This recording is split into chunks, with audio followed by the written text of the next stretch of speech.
नमस्कार, news 8 India में आपका स्वागत है। सत्ता से लेकर समाज तक, सांसद से लेकर सड़क तक, खेल से लेकर खेत तक, अपराध से लेकर अराजकता तक, खबरों को देखने के लिए देखते रहिए न्यूज 8 इंडिया।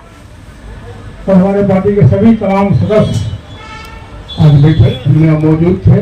हम लोगों ने बैठक की और भाजपा एनडीए के द्वारा जो आपके माध्यम से, अखबार के माध्यम से, मीडिया के माध्यम से जो न्यूज आया है उसके मुताबिक हमारी पार्टी को तरजीह नहीं दी।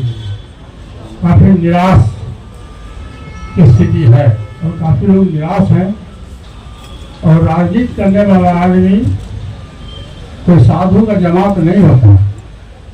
राजनीति करने वाला आदमी को जनता का प्यार और जनता के बीच में जाना पड़ता है।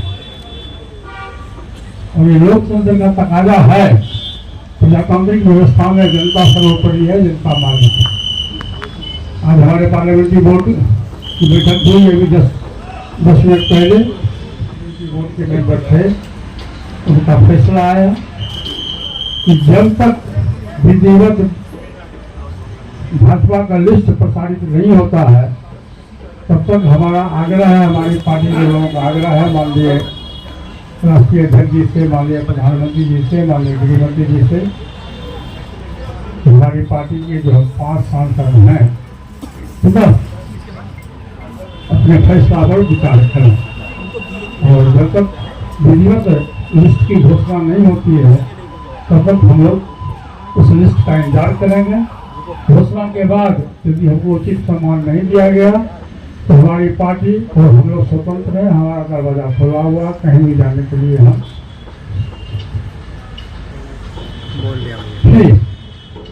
यही मेरा आज तक। हमारे राष्ट्रीय अध्यक्ष माननीय पशुपति कुमार पारस जी ने बहुत समय से एनडीए के लिस्ट पर इंतजार कर रहे थे।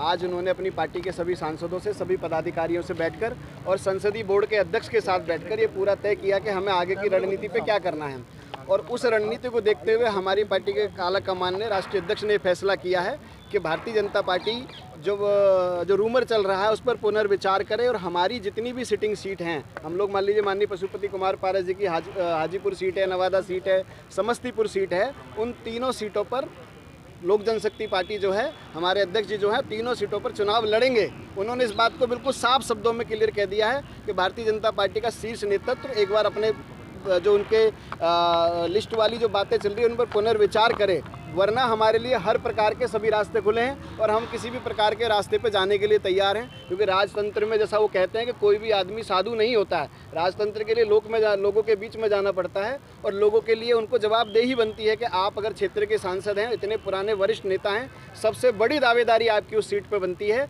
तो आपको उस सीट से भारतीय जनता पार्टी का शीर्ष नेतृत्व कभी भी दरकिनार नहीं कर सकता। और वो उस बात को बिल्कुल क्लियर कर चुके हैं कि हम उन तीनों सीटों पर, हमारे जो सिटिंग सांसद जो आज पीसी में बैठे थे प्रेस कॉन्फ्रेंस में वार्ता के दौरान, वो तीनों सांसद उन सीटों पर चुनाव लड़ेंगे। सूत्रों के हवाले से खबर है, भारतीय जनता पार्टी के शीर्ष नेतृत्व की तरफ से अभी तक कोई भी आधिकारिक घोषणा नहीं हुई है और जब तक कोई आधिकारिक घोषणा नहीं हो जाती है तब तक इस बात के ऊपर कोई विचार भी नहीं किया जा सकता। इसलिए आज इतने दिनों के मंथन के बाद माननीय अध्यक्ष जी ने यह फैसला किया कि हम इस बात का पूरा खंडन करके सीधा आगे बढ़ेंगे कि अगर आप हमारी 3 सीटों पर हमारे साथ हैं तो ठीक है, अन्यथा हमारे पास सारे विकल्प खुले हैं और हम तीनों सिटिंग सीटों पर चुनाव लड़ेंगे। और हाजीपुर पे तो हर कीमत पे लड़ेंगे क्योंकि वो सीट जो है हमारे लिए प्रतिष्ठा का सवाल है। और वो प्रतिष्ठा का सवाल इसलिए भी है कि माननीय सांसद जी, हमारे माननीय केंद्रीय मंत्री वहाँ के वर्तमान के सिटिंग सांसद हैं और हमारी पार्टी के नेता माननीय स्वर्गीय रामविलास पासवान जी ने अपने जीवित रहते हुए उनको उस सीट का उत्तराधिकारी बनाया था। तो वहाँ 5 सीटों की सूत्रों के हवाले से जो भी खबर बाजार में है उसका खंडन इसी प्रकार से किया जा सकता है कि हम और हमारे राष्ट्रीय अध्यक्ष मिलकर हाजीपुर तो लड़ेंगे ही लड़ेंगे और साथ में उन दोनों सीटों पर भी लड़ेंगे। न्यूज 8 इंडिया में आपका स्वागत है। सत्ता से लेकर समाज तक, सांसद से लेकर सड़क तक, खेल से लेकर खेत तक, अपराध से लेकर अराजकता तक, खबरों को देखने के लिए देखते रहिए न्यूज 8 इंडिया।